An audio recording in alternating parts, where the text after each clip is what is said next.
Perak records highest COVID-19 infectivity rate.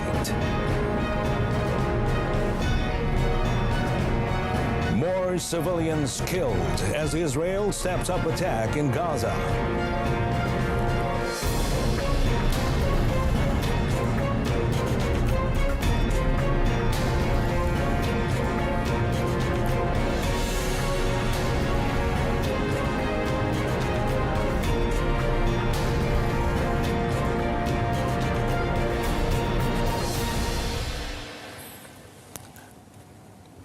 Well, hello and good evening. Selamat Hari Raya Aidilfitri, and thanks for joining us. You're watching News at 10, and with me, Mohammed Amin Carlos.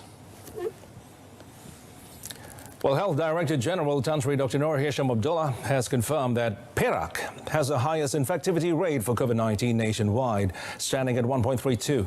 And this is in comparison to the national infectivity average rate of 1.14 as of yesterday, and based on the daily number of cases. In a tweet, he also shared the infectivity rate for the other states in Malaysia, with Terengganu in second place at 1.29. Kedah is the third highest at 1.22, followed by Pulau Pinang at 1.21, Malacca at 1.18 and Selangor at 1.17. On 14th April, Tan Sri Dr. Noor Hisham said the basic reproduction number for COVID-19 infections has risen to 1.14. He also shared the Health Ministry's latest modelling that forecasts more than 8,000 new COVID-19 cases a day by June. Should poor compliance of standard operating procedures or SOPs by the public continue. Previously, it had forecasted around 5,000 new cases a day by June if SOPs are not followed. Malaysia today recorded 4,113 new COVID-19 cases on the second day of Hari Raya Aidilfitri, with almost one-third detected in Selangor alone. Now, the highest number of new COVID-19 cases were recorded in Selangor today at 1,269 cases, or 30.85% of the 4,113 cases. Now, this was followed by Sarawak at 533 cases, while the other states and federal territories were in the range of over 300 cases and under. This brings the total number of COVID-19 cases recorded so far in the country to 462,190. A total of 34 deaths were recorded today, bringing the death toll so far due to COVID-19 to 1,822, where all today 34 were Malaysians. This is the second highest daily number of deaths attributed to COVID-19 since the pandemic began in Malaysia, with the highest being the 39 deaths recorded 2 days ago on 12 May. Currently, there are 41,471 active COVID-19 cases or patients still undergoing treatment. And the number of COVID-19 patients in ICUs increased to 482 today, with such patients requiring respiratory support also increasing from 247 yesterday to 250 today. And a total of 4,190 people were discharged today, which means a total of 418,897 people, or 90.6%, have recovered so far. Well, 2 villages in Alor Gajah, Malacca and Tawau, Sabah will be placed under the enhanced movement control order from Sunday. Now, Senior Minister for Security, Dato' Sri Ismail Sabri Yaakob, said a steady increase in cases was observed over 2 weeks at Kampung Lubuk Redan, Alor Gajah. Well, so far, 56 COVID-19 cases have been detected there. Meanwhile, at Lorong Dua in Kampung Kongsi Lapan, Tawau, 15 cases were recorded from 56 screenings, with a positivity rate of 26.79%. In a statement today, Dato' Sri Ismail Sabri said following a risk assessment, the government has agreed to place both localities under the enhanced MCO from 16th to the 29th of May. He also said the enhanced MCO at SMK Madai in Kunak, Sabah, will be extended from 15th to 28th May following a risk assessment. The enhanced MCO was supposed to end on Friday. Dato' Sri Ismail Sabri added over in Kampung Bergosong in Tawau, Sabah, the enhanced MCO will end as scheduled tomorrow. He said the Health Ministry has confirmed that the remaining active cases showed a downward trend, while all positive cases had received medical treatment and their close contacts had also been isolated. Large explosions shook Gaza City early today as Israel kept up a bombing campaign in the Gaza Strip in mass tanks and troops on the enclave's border. The sound of several blasts could be heard booming through the city as flashes illuminate the skyline. Well, 4 days of cross-border fighting showed no sign of abating, and Israeli Prime Minister Benjamin Netanyahu said the campaign, quote, will take more time, unquote. Israeli officials said Gaza's ruling Hamas group must be dealt a strong deterring blow before any ceasefire. Palestinian medical officials said more than 100 people have been killed in Gaza, including 31 children and more than 830 wounded since hostilities flared up on Monday. Hundreds of Palestinian families have taken shelter in UN-run schools in northern Gaza to escape Israeli artillery fire, with locals reporting that the Strip had experienced its most violent night. Meanwhile, tension has also spread to mixed communities of Jews and indigenous Palestinians in Israel, a new front in the long conflict. The disturbances has been driven by anger over the looming eviction of Palestinian families from the Sheikh Jarrah neighborhood of East Jerusalem.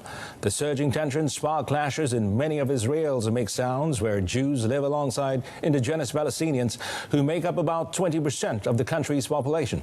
Police spokesman said more than 750 people have been arrested this week, including more than 100 overnight.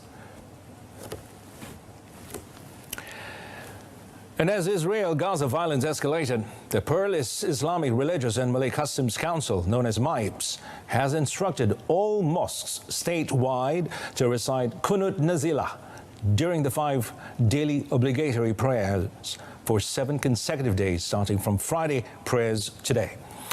The Raja Muda of Perlis, Tuanku Said Faizuddin Putra Jamalul Ail, in a statement issued by MIPS, said the order was issued after examining developments in the wake of the incursion and attacks by the Israeli occupation forces and Israeli settlers against the Palestinian civilians and worshippers in the Al-Aqsa Mosque on 7th May.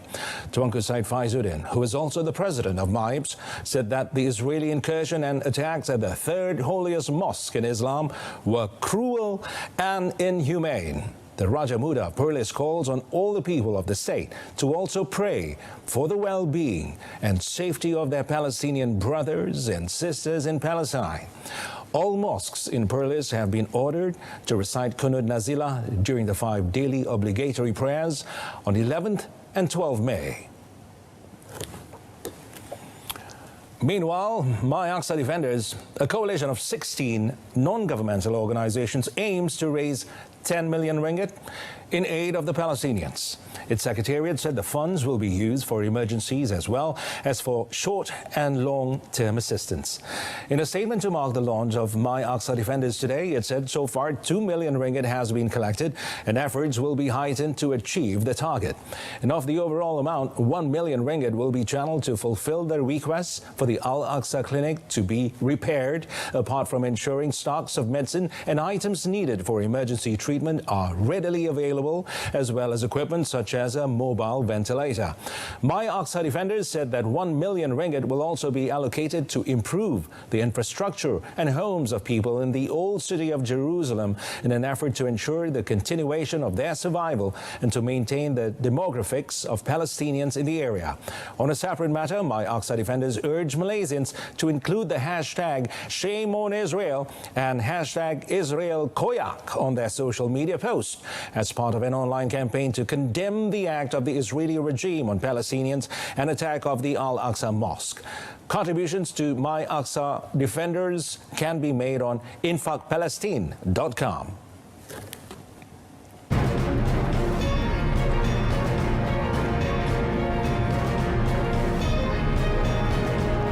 Coming up, 20 individuals held in Parid Raja riot.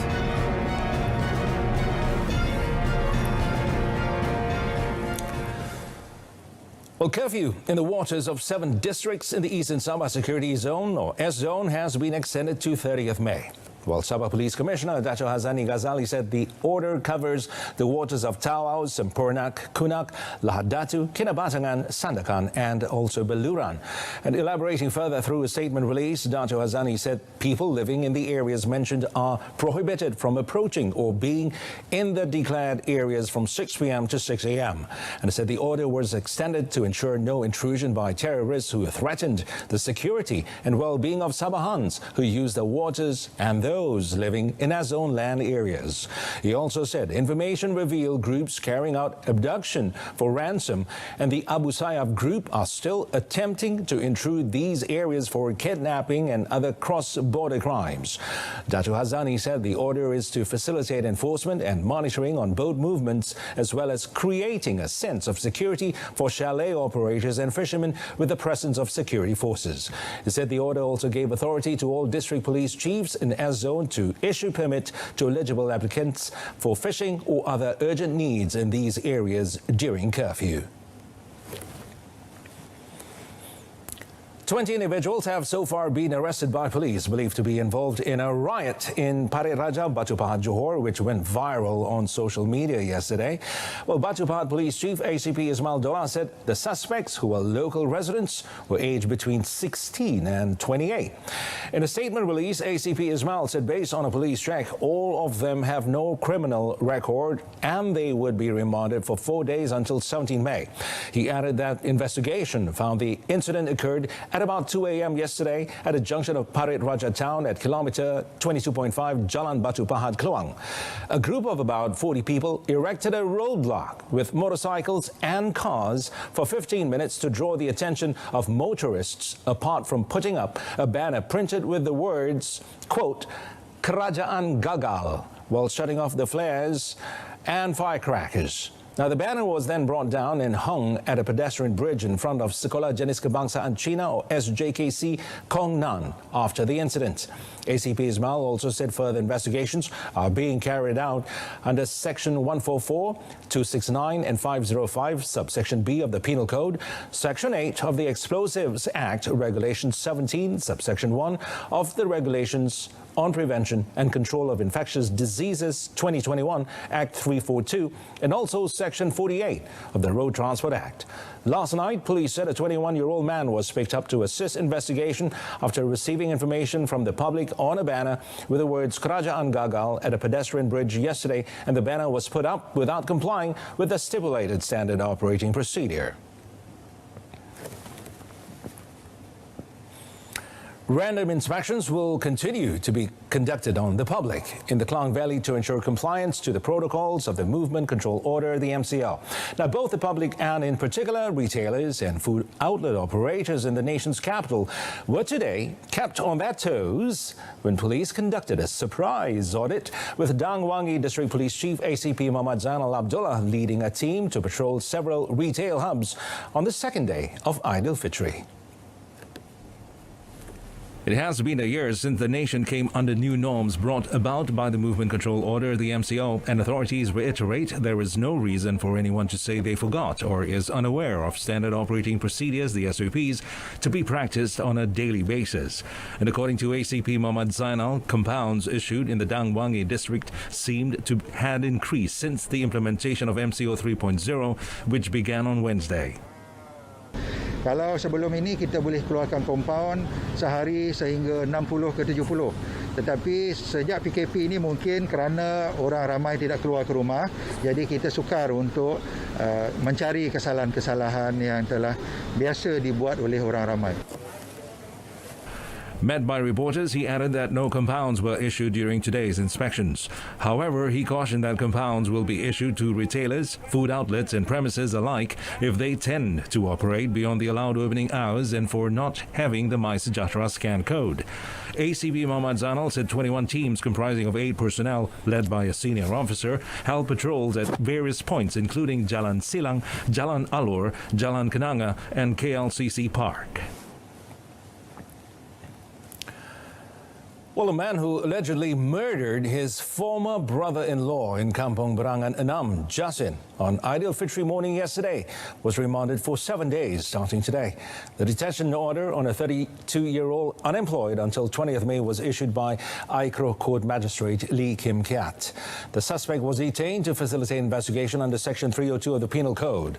Melaka CID Chief ACP Muhammad Shukri Kaman said the suspect was earlier detained at 6:30 p.m. yesterday in a mosque near the murder location. He said the suspect, who attempted to flee on a motorcycle, was nabbed by policemen from Melaka Police Contingent Headquarters and Jasin CID. A urine test showed the suspect was positive for methamphetamine, and he also had a past criminal record for drugs. In the incident on the morning of Shawwal, the media reported a man died after being stabbed by his former brother-in-law in Kampong Berangan 6. The event unfolded when the suspect came to the victim's house to take his two daughters aged 8 and 10 from his ex-wife before a quarrel and fight broke out. Well, a stronger push towards wider vaccination and herd immunity will be key to the domestic recovery and should facilitate an economic rebound as emergence of new COVID-19 variant poses high risk. Moody's Analytics economist Sonia Zhu said Malaysia's economy contracted by 0.5% year-on-year in the March quarter, following a 3.4% slump in the fourth quarter of 2020. Well, Sonia said prolonged lockdowns will be a tricky situation to manage, especially for daily wage earners, small businesses and families financially battered with each MCO. Besides Malaysia, neighboring Southeast Asian countries such as Singapore and Indonesia also are facing a surge in COVID-19 infections. Sonia also opined that the slow vaccination rate casts doubt on the ability to reach herd immunity target by the end of 2021, tilting the balance of risks to the downside for the subsequent quarter.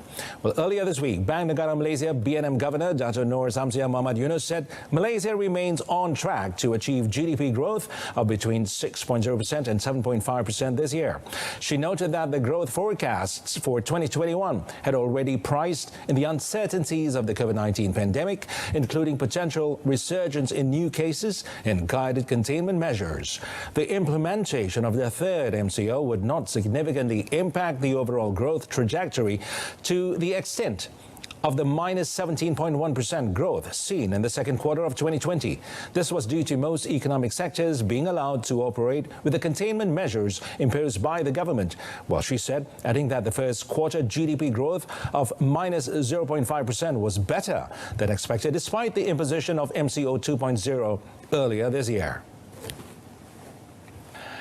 On the second day of Aidilfitri, the country's sports community was shocked by the news of the passing of national archer Haziq Kamarudin this morning. Well, a family member who wished to remain anonymous said the 27-year-old Olympian recurve archer had collapsed after performing the subuh prayer at his house in Kajang. The archer, who hailed from Johor, had completed in 2 Olympic Games, namely the London 2012 and Rio 2016 editions. He was currently hunting for slots in the 2021 Tokyo Olympics, scheduled to be held from 23rd July until 8th August. Haziq had also represented Malaysia at various levels for a decade and won many medals, including a gold medal at the 2011 Asian Grand Prix in Laos and a bronze medal at the 2019 Asia Cup in the Philippines. In addition, the athlete also won 4 gold and 2 silver medals through individual and team events throughout his participation in the SEA Games from 2011 until 2019. Haziq, together with diving queen Pandalela Rinong, were named the Bukit Jalil Sports School Sportsman and Sportswoman for 2012. Meanwhile, Yang di-Pertuan Agong, Al-Sultan Abdullah Riayatuddin Al-Mustafa Bilal Shah and Raja Permaisuri Agong Tunku Haja Aziza Amina Maimuna Skandaria have expressed their condolences over Haziq's passing. According to a statement uploaded on Istana Negara's Facebook page, the King and Queen were also saddened by the Olympian's death and hope that his family would be patient and strong in facing this difficult moment in the month of Shawwal. Perak records highest COVID-19 infectivity rate. Well, folks, do join us for updates at noon at 12:30 tomorrow. I'm Mohammed Amin Carlos. Thanks for watching. Bye for now.